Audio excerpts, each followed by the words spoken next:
Good afternoon, everyone, and welcome. I am Janet Gallimore, the Executive Director of the Idaho State Historical Society, and also a member of the America 250 and Idaho Task Force and America 250 Advisory Committee. I am privileged today to serve as your Master of Ceremonies.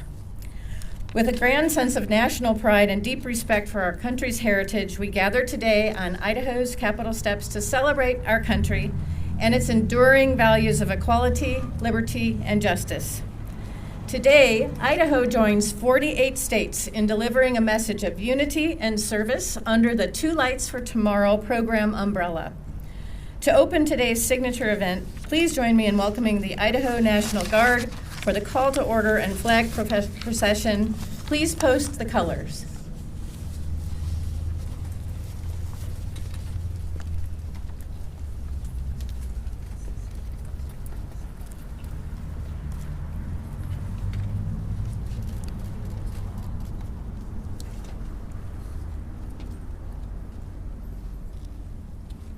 Time. March. Ready. Halt.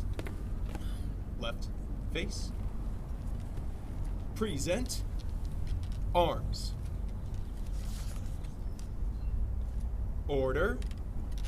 Arms. Colors. Post.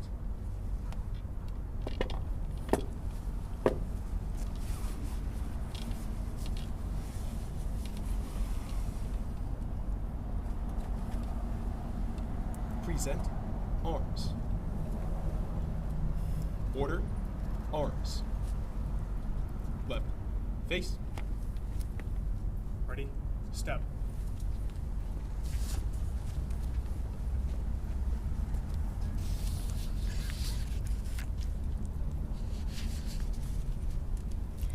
Thank you, and thank you for your service to our country. We want to thank our public, our esteemed guests, members of the America 250 Advisory Committee and Task Force, Governor and First Lady, Treasurer Julie Ellsworth, Senate Pro Tem Anthem, for your presence today at our signature event. Please join me in welcoming Idaho House Chaplain Tom Doherty to deliver today's invocation.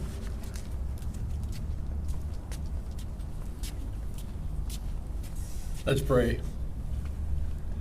Dear Heavenly Father, what an honor and a privilege to stand here before the people of Idaho, to stand here on these great Capitol steps with our wonderful governor and many of those that work here.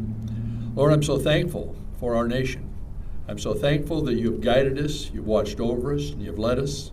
I'm so thankful for the state of Idaho and what they represent.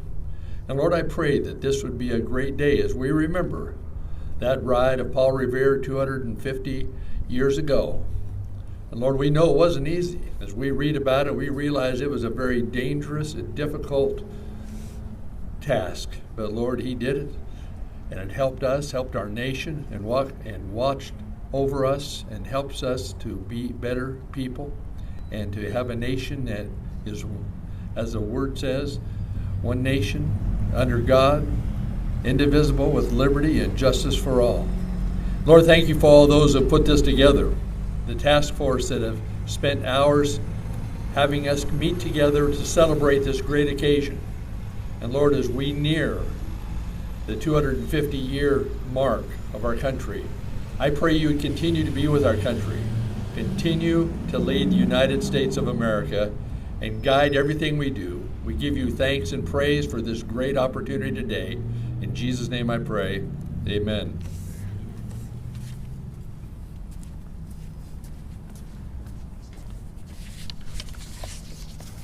Thank you, Mr. Doherty, for those inspiring comments. Please now welcome Jim Wellman, a member of the Sons of the American Revolution, who will lead us in the Pledge of Allegiance.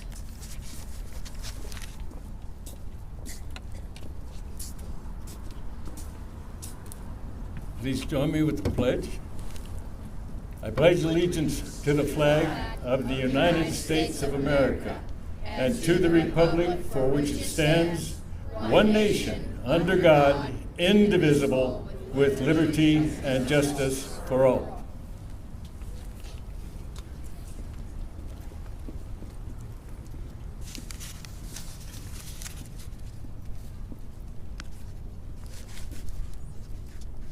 Thank you, Mr. Wellman. It's now my pleasure to introduce Opera Idaho's Children's Chorus. Special thanks to Opera Idaho's Children's Chorus Director, Kelly Calverli, and pianist Kelly Kay for their support of today's program. Please join me in welcoming Opera Idaho's Children's Chorus as they sing the national anthem.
Thank you all so much. That's a perfect background and framing for our program today.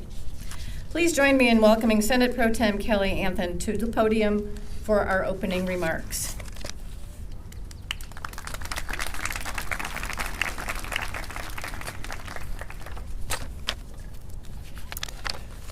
Well, good afternoon, ladies and gentlemen.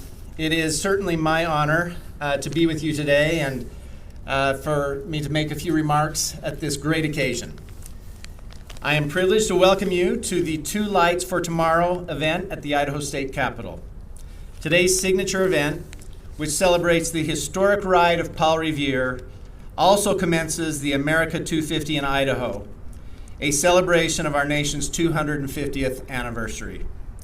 Today we gather as one of more than 15,000 Two Lights for Tomorrow events taking place across our country, where Americans have come together to honor the remarkable acts of courage, patriotism, and unity displayed during the Paul Revere's Midnight Ride, ahead of the battles of Lexington and Concord, and which signified the start of the American Revolutionary War. On the night of April 18th, 1775, 200 years ago to this day, Paul Revere, William Dawes, and Samuel Prescott, alongside countless other patriots, worked in unison to spread an alarm that would change the course of history. These men were part of a carefully organized communication network devised by the Sons of Liberty. Their mission was clear: to warn Samuel Adams and John Hancock in Lexington of their impending arrest and to rally the Minutemen to defend their towns against British forces advancing toward Concord. Through lantern signals from Boston's North Church and a system of riders crisscrossing the countryside, they carried a message that echoed far beyond Massachusetts. The fight for liberty had begun.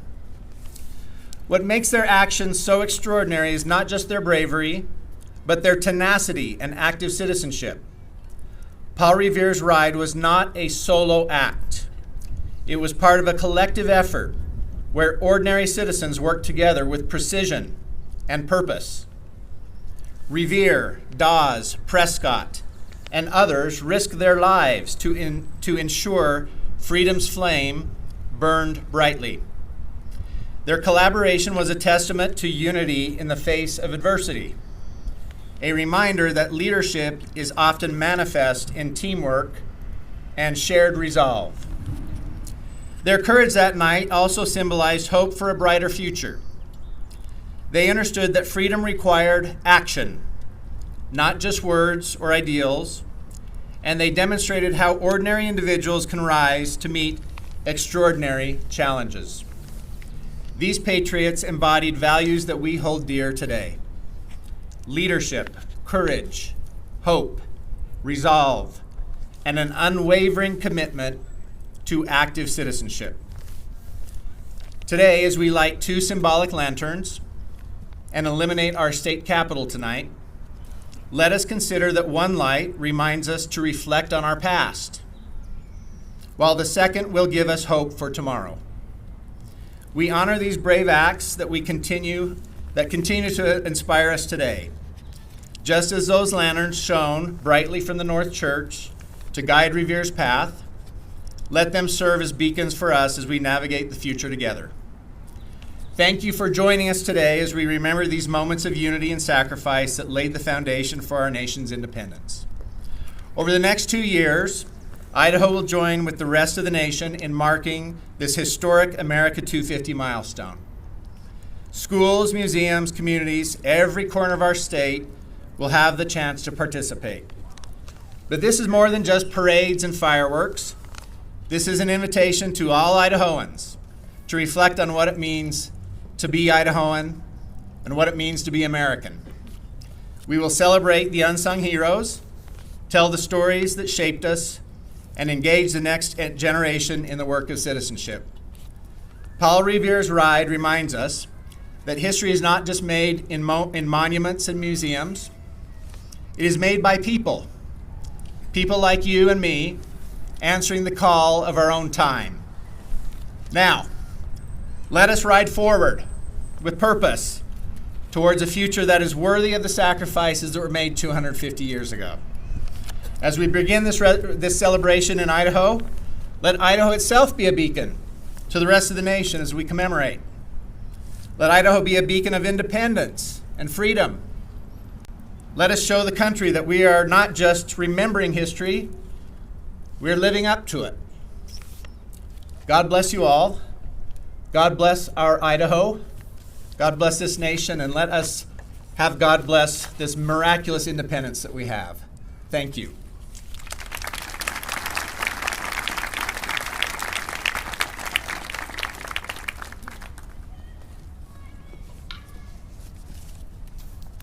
Thank you very much, Pro Tem Anthem.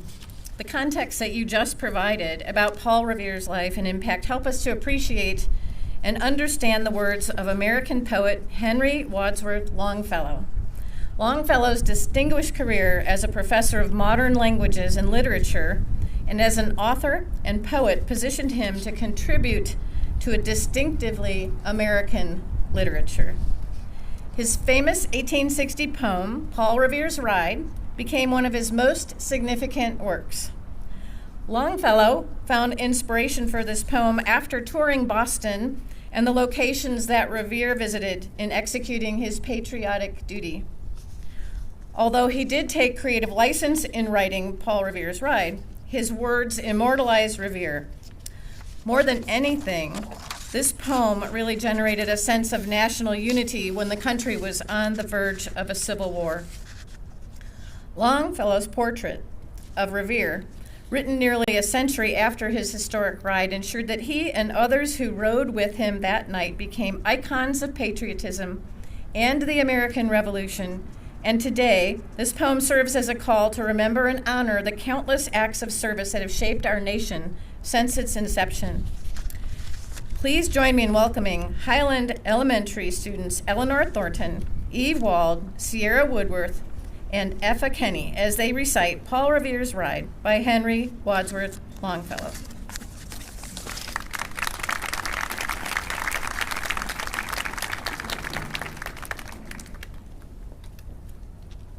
Listen, my children, and you shall hear of the midnight ride of Paul Revere.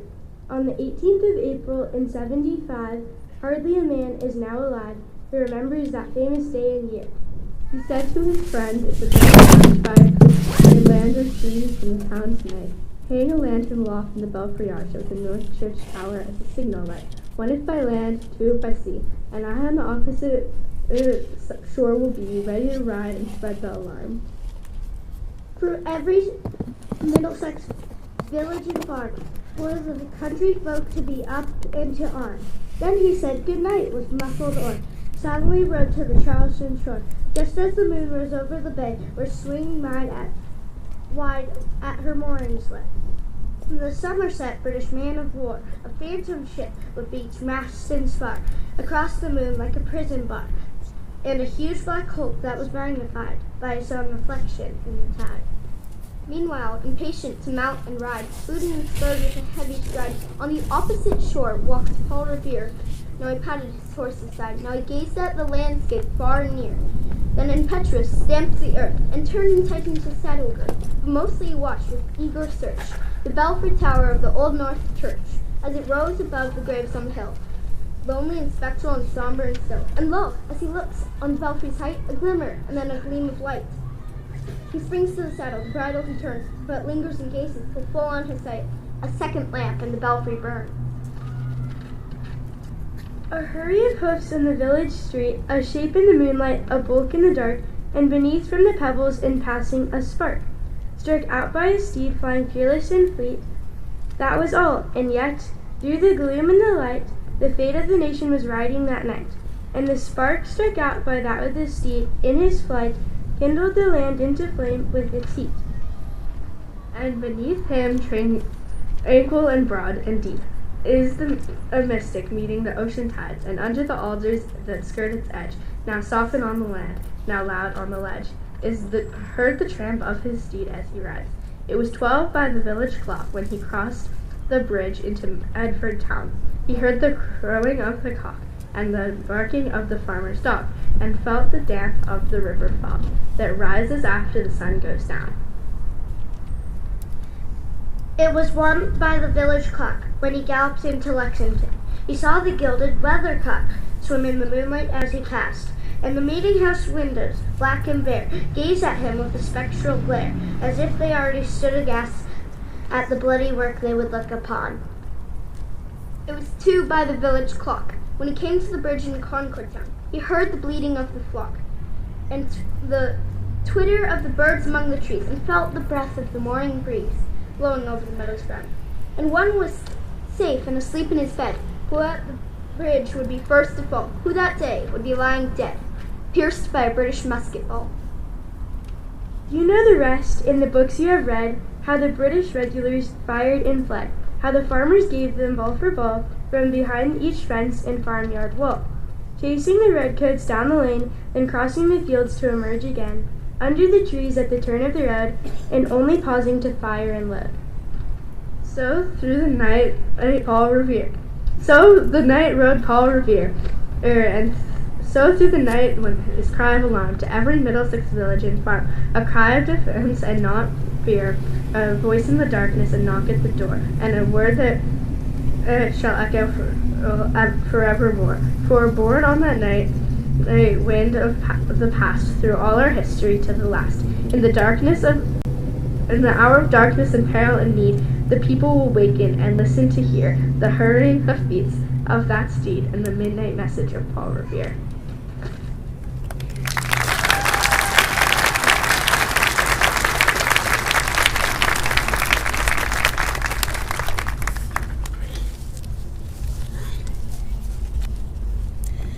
Thank you so much for our talented students for bringing Henry Wadsworth Longfellow's iconic poem to us today.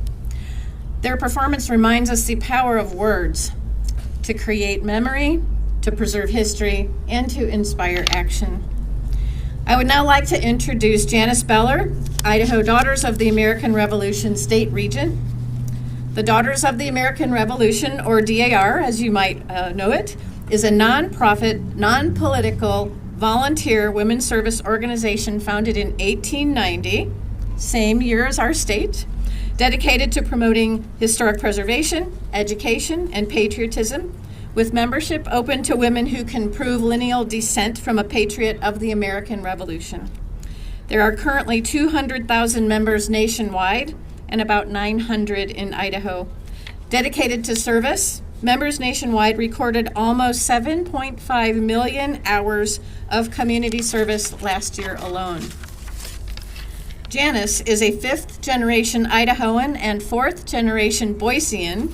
She joined DAR 13 years ago and has served in several chapter and state positions, including her current role as presiding officer of the State Society. Over the last 6 years, she has visited fifth-grade classrooms all over our valley, talking to over 1,200 children about what it means to be a patriot and about her family's connection to the Revolution. During her time as state regent, Idaho DAR has focused on educating Idahoans about what it means to be a military caregiver and galvanizing counties and cities in support of their caregivers.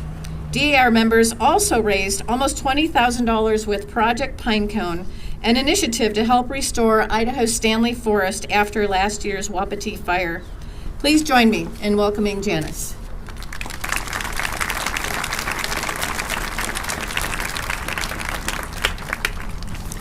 Thank you so much, Janet. Good afternoon, everyone. It is my pleasure to be with you today and join in commemorating the 250th anniversary of Paul Revere's historic ride with this Two Lights event. I'm here to speak about the legacy of those first Revolutionary War patriots in Idaho and what Revere's famous Two Lights could possibly mean to us today. In this era of LED bulbs, cell phones, and social media. I mean, at first blush, it's hard to see any relationship between the effort and danger that Paul Revere and his other writers took to relay their message and how we could communicate a similar message here today. Back on the night of April 18th, 1775, Revere had to receive the message, make a dangerous water crossing, hop on a horse, ride some more, yell at the top of his lungs, "The regulars are coming out," ride some more, get caught by the British, lie to the British, get released, have his horse taken by the British, and walk home on foot. Today, should a similar message be required, Mr. Revere would only have needed to pull out his cell phone, or if he really wanted to be discreet, he could have had a burner phone in one of his boots he could have pulled out. He would have texted some sort of message to a predetermined distribution group of like-minded individuals, and then he would have gone right back to his beer at the local Green Dragon pub. We can't even really find any hidden meaning in the text message he would have sent, because I imagine that Paul Revere texted or would have texted like I and my fellow Gen Xers do, in complete sentences with punctuation, instead of the coded messages that Gen Alpha uses these days. So where's the connection? Is there a legacy left by our patriot ancestors here today in modern Idaho? I believe there is, and I believe it goes back to starting with the simple definition of what it means to leave a legacy. Now, Merriam-Webster's dictionary defines legacy as having two meanings: a gift by will, especially of money or of other personal property, or something transmitted or received from an ancestor or predecessor from the past. And while, of course, it's possible that some of us may actually have physical family treasures willed to us by a 17th century ancestor, I'm going to focus specifically today on the second definition, because within that definition, I believe we can find the legacy of our country's patriot ancestors here in Idaho. Now, one of the things I love doing as member of the Daughters of the American Revolution is visiting with fifth graders across the valley and sharing with them a little bit about my patriot ancestors and what it means to be a patriot. I share with them stories of dedication, toughness, and passion for the cause of liberty.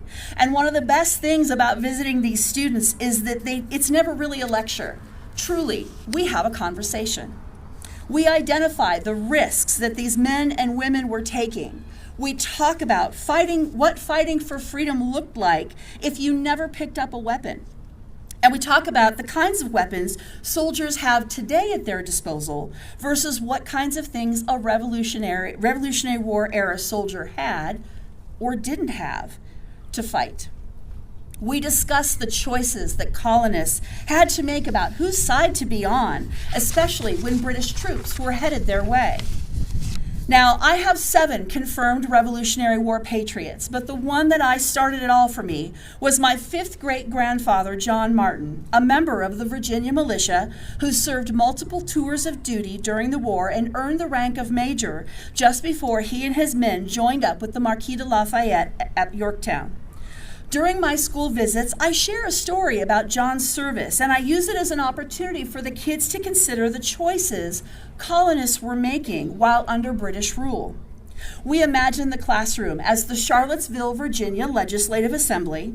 The children become the representatives, and we debate whether or not to give John Martin's 200 Virginia militia the town's arms and ammunition to fight the British, who were quite literally on their way. I measure the students' first impression by taking a vote right up front, and then we debate the question. And in doing so, we talk about why the town might have given their weapons to the Virginia militia and why they might not have, and the risks associated with either choice. Students take the exercise seriously, and their answers are spot on every time.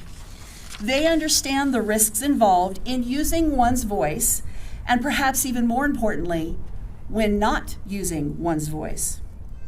When the Legislative Assembly takes its final vote at the end, the number of votes that changes in both directions is impressive. Over the years, I've not kept track, but had I done so, I suspect the number of class legislative assemblies that give John Martin's team the weapons is just about equal to those that did not. And that's exactly the lesson, because it underscores that the choices these men were making were risky, dangerous, unclear. But most importantly, like their ancestors, these kids speak up during the debate. They listen to one another, consider both sides, and ultimately choose. And to me, that is one of the most important pieces of the legacy left by our patriot ancestors. The assembly exercise is proof that the first weapon in the battle between peace and conflict should never be the sword, but the voice. That a pen and the rule of law wielded with civility are mighty agents of change, and that only as a last resort should change require violent confrontation. These tools, one's voice, the written word, and the rule of law, are all tools used by our founding fathers when shaping the dream that is America. And as I tell the 5th grade students that I meet, they are all tools that they have themselves today, just as powerful as they were back in 1775. And for those of you curious, the Legislative Assembly at Charlottesville did not give their stores of arms and ammunition to John Martin's company of Virginia militia. They declined the offer of support, and instead, when the British came through, the arriving forces cleaned the town out, took the town's stores, took the weapons and ammunition, and they dissolved the Legislative Assembly. They robbed the town of its voice. Now, for Idahoans, the tools that I talk about in the context of the Virginia Assembly are just as important for our origin story. After all, what if the French fur traders, when they first saw this valley, decided to drive out the competition by setting fire to every tree they saw, instead of settling here? How would our history be different if Lewis and Clark had set out across the Louisiana Purchase as a war party instead of explorers? What kind of story would we tell if Sacagawea had been treated as an adversary instead of a trusted and valued member of the team? Would we tell the story at all? And what would we know of the expedition if both men had not written it all down? But conquering the land we know now as Idaho took a lot more than a well-written story and civil dialogue. After all, the pen is still mightier than a sword, but it won't catch a trout for you. So what other tools from our patriot ancestors helped get us to where we are today? Well, once the war broke out, our patriot ancestors needed every ounce of courage, grit, tenacity, and hope to win us the day. And these additional tools are fundamental to the story of our creation and the legacy left here in Idaho. Remember our friends Lewis and Clark?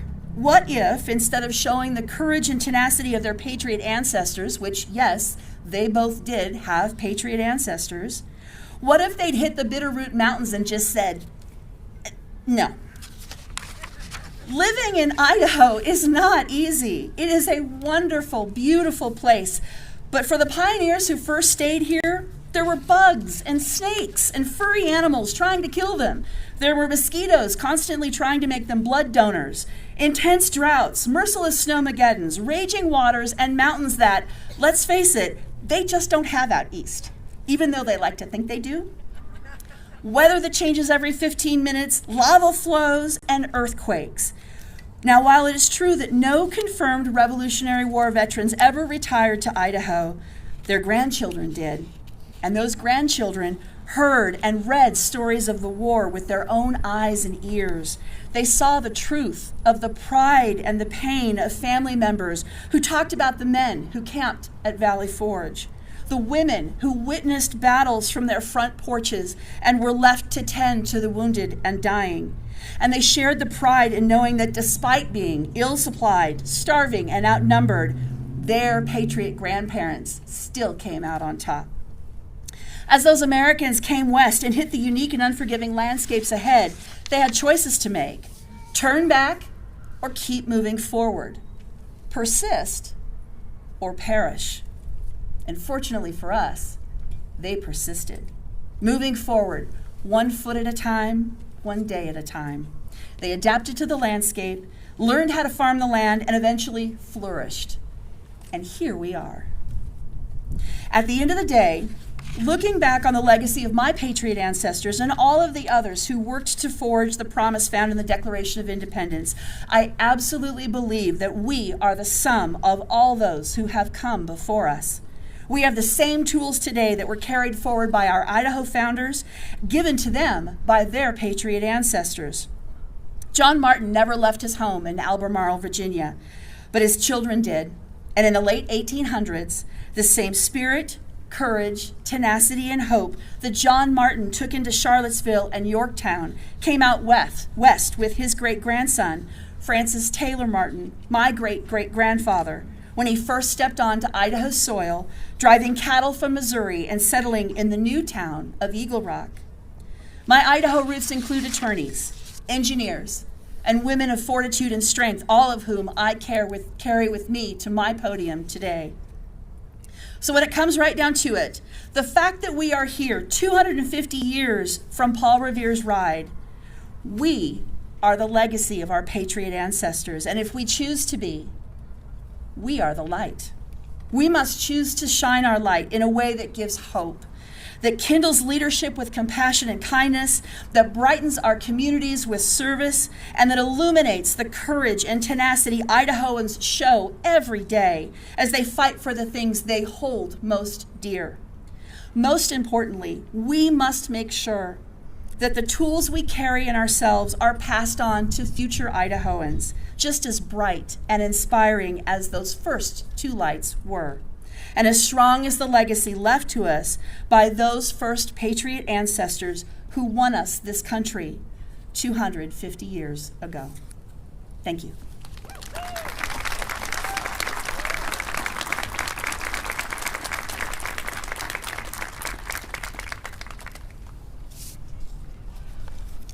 Thank you very much, Janice. Thank you for being a scholar of your family and how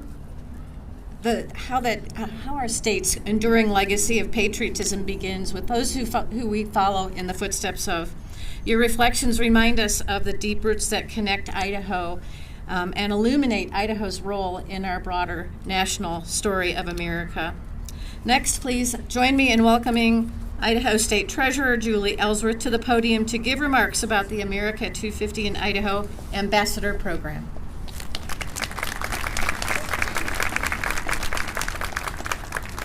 Yes, I always carry around bulky blankets. I will explain to you what that is in a minute. I've heard such wonderful things today, and as a state treasurer, am helping the part of this celebration called the ambassador component of it. Each of you can become an ambassador. Are you excited about celebrating this 250th year? Yes. Yes. And you know what? We have a way for you, and yes, please become involved. There's a table over here about the America 250 in Idaho ambassadors. But notice my pin. If you become an ambassador, you get a pin. Now that's pretty special because look, the governor has one, and so does the first lady. But this is what an ambassador will do. Do you want to promote this celebration? Can you tell your neighbors and friends about it? Can you talk to people in your circle of influence? And also, if you sign up with us, we'll get your email and we will push information out to you about what's happening in Idaho. So many fun things are happening. We'll give you an email about every month, and those people that have signed up know that we sent you an email about this Two Lights for Tomorrow celebration. But now, Jan and I are very different. Jan is so wonderful of the Historical Society, and my first reaction was, well, shouldn't we have Paul Revere riding around the Capitol building, like, where's the horse? And you know what? Ambassadors can fill that need. So our first ask for you as an ambassador is, what is your Paul Revere story? Own this. And so this is my contribution as an ambassador for America 250 in Idaho. And again, you can sign up over there. This is my contribution. Okay. So, yes, okay. This is Spuddy Buddy. And I didn't even talk to the Potato Commission because it's my Spuddy Buddy and I dressed it up like Paul Revere. And notice he is an ambassador. But because I'm an ambassador, I have a place to email pictures of this. And at the end of this celebration in a year and a half, you'll be able to see all the ideas and all the things that you did because you're an ambassador. We encourage you to think up these things. We'll send you challenges. And I have one other. Let's see. Do you want to bring them up? This is Paul Revere, P-A-W-L. He's my second contribution.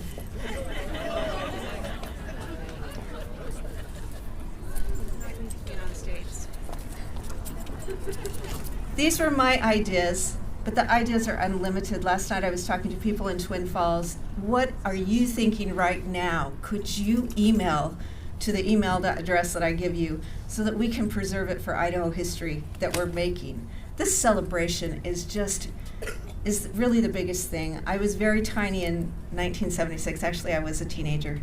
And I do remember the celebration then. It was big, and this is big. We need to be big and loud and be ambassadors for it. Thank you.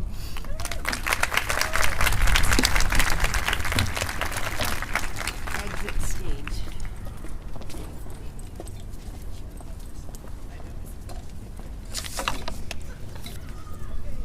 Thank you so much, Treasurer Ellsworth and Paul and Pa. Thank you. Next, it's my honor again to invite Opera Idaho's Children's Chorus to perform its rendition of High Flight. This piece draws inspiration from a poem that reflects the transcendent beauty and resilience of the human spirit. The lyrics parallel the poem, High Flight, written during World War II by John Gillespie McGee, a young American pilot who tragically lost his life at the age of 19 years. McGee's words capture the exhilaration and freedom that he felt soaring through our skies, and his poem has since become a timeless ode to transcendence. Join me in welcoming Opera Idaho's Children's Chorus as they take us on this soaring journey. Thank you.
You are all amazing.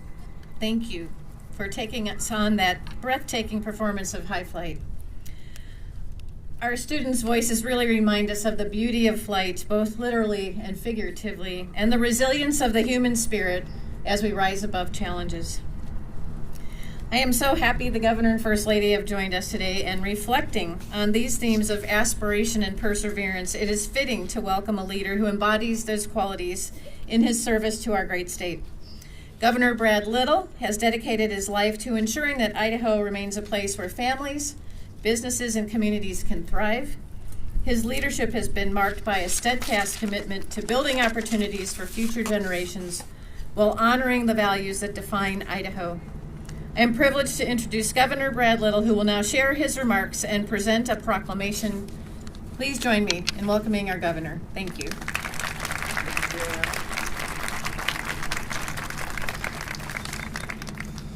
Well, thank you, and thank you. It's an honor for Teresa and I to be here to celebrate the spirit of patriotism and community that defines both Idaho and America. As we look ahead next year to the 250th anniversary of the nation's founding, events like today's Two Lights for Tomorrow remind us of the courage and the commitment that built this country. From the bravery of patriots like Paul Revere to the everyday actions of citizens today. The same spirit lives on here in Idaho. Through America 250, we're honoring the past while looking to the future, celebrating freedom, service, and tradition. That's why I'm proud to proclaim today, April 18th, as Two Lights for Tomorrow Day in Idaho, and tomorrow, April 19th, to be a statewide day of service. Let's each do something that strengthens our communities and honors the values we cherish: liberty, justice, and responsibility. With that, I'll read the official proclamation from the Office of the Governor. Whereas on the night of April 18th and 19th, 1775, Patriot Paul Revere undertook a perilous midnight ride to warn fellow patriots of the impending British troop movement, a pivotal moment that helped ignite the American Revolutionary War. Whereas Revere's actions exemplify the spirit of civic duty, community engagement, and shared responsibility that have defined our nation since its inception.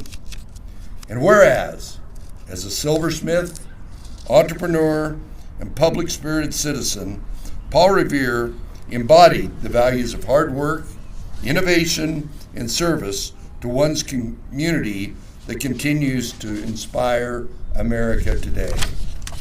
Whereas the Two Lights for Tomorrow campaign seeks to honor this legacy by uniting Americans in reflection, celebration, and service as we approach America's 250th birthday. Now therefore I, Brad Little, Governor of Idaho, do hereby proclaim April 18th, 2025 as Two Lights for Tomorrow Day in Idaho, encouraging all citizens, businesses, and institutions to display two lights on prominent buildings and homes as a symbol of our united past and future. And April 19th, 2025 as a statewide day of service in Idaho, calling upon Idahoans to engage in acts of community service that reflect the needs and values of our great state. I urge all Idaho citizens to participate in events and programs that honor, recognize, and celebrate the American Revolution and its relevance to our ongoing journey as a nation, and to reflect on how we can embody the spirit of America's revolutionary area patriots, including Paul Revere, in our daily lives by remaining vigilant in the defense of liberty and actively participating in our democracy. Let us use this commemoration to renew our commitment to the ideals of liberty, justice, and equality that have guided our nation for 2.5 centuries. Signed, Brad Little, Governor of the State of Idaho.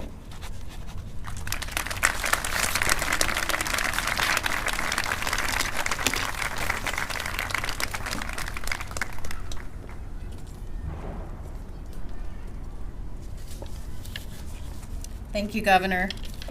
I think we have a very good place in the Idaho State Archives for this document so that it will be with us in perpetuity. We're really grateful for your inspiring words in the proclamation. We do have a few thanks, and then I want to have everybody get ready. If you don't already have one, there were lanterns. They may be all gone, but get ready for our lighting ceremony.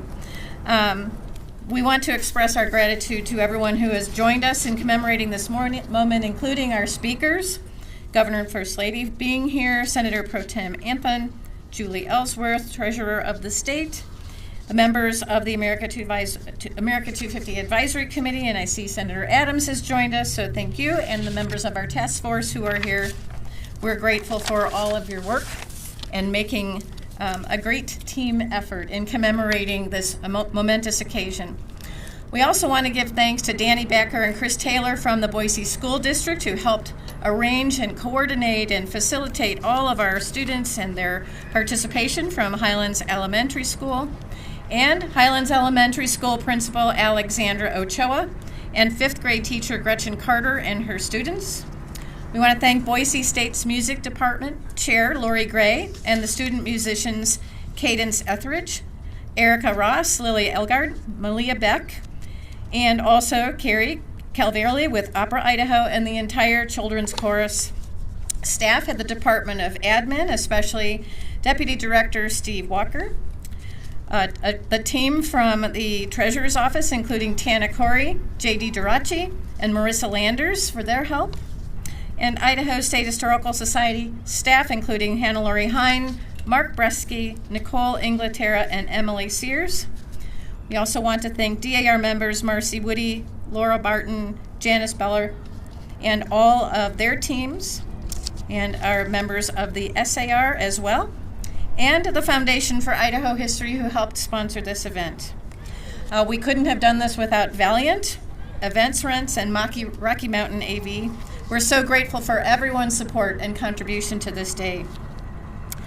To carry forward the legacy of Paul Revere's ride and the values of vigilance, unity, and patriotism, we are really thrilled to announce that we will be illuminating the Idaho State Capitol overnight tonight, symbolic of that beacon of our enduring commitment to our principles, So I hope that you can drive by or walk by this evening and witness this visual reminder of our shared story and bright future.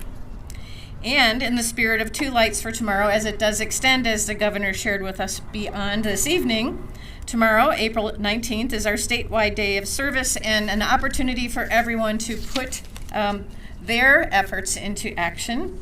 If you are looking for ways to volunteer, the Idaho Department of Parks and Recreation has volunteer opportunities at 14 state parks across Idaho, including Lucky Peak, Thousand Springs, Lake Cascade, Eagle Island, Ponderosa, Bruno Dunes, Harriman, Lake Walcott, Massacre Rocks, Land of the Yankee Fork, Castle Rocks, Hayburn, and Farragut.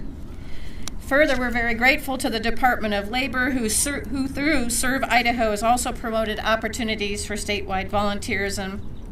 And we thank the Idaho Department of Transportation for their Two Lights for Tomorrow public safety campaign. Please visit the America 250 website in Idaho, which is noted in your printed program. And if you didn't get a program, they are up at one of the tables. If you didn't get that yet, please go ahead and grab a program and discover how you can participate throughout the year, whether you become an ambassador, volunteer in your community, or plan an event or program, or share your story through an oral history initiative that we have coming soon. There are countless opportunities for engagement and involvement to make a difference and honor our nation's patriotic beginnings. Governor Little and First Lady Little will now conduct the symbolic lantern lighting to seal our efforts today. These lanterns hold immense significance, representing the light that unified our struggle for independence, our patriotic roots, and the relentless spirits who laid down their lives in our nation's service. It's a reminder of our great heritage, the value of our democracy, and sacrifices made to ensure our freedom. Following this lighting ceremony, please join Opera Idaho's Children's Chorus in one last song, and we will be doing a sing-along to This Little Light of Mine. Those lyrics are also in the program. This is an American folk song arranged by Masa Fukuda. The Boise State University String Quartet will then play a final song to signal the conclusion of our event. Governor and First Lady Little, please come up and prepare to light the lights and the lanterns, and please everyone do so in unison with our Governor and First Lady. May this light carry the spirit of today forward, lighting the way for tomorrow through our actions, our service, and our unwavering dedication to the values that define us as Idahoans and Americans.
Let it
That concludes our program. Thank you all again for participating and for attending. Have a wonderful weekend, and a round of applause again for our great students.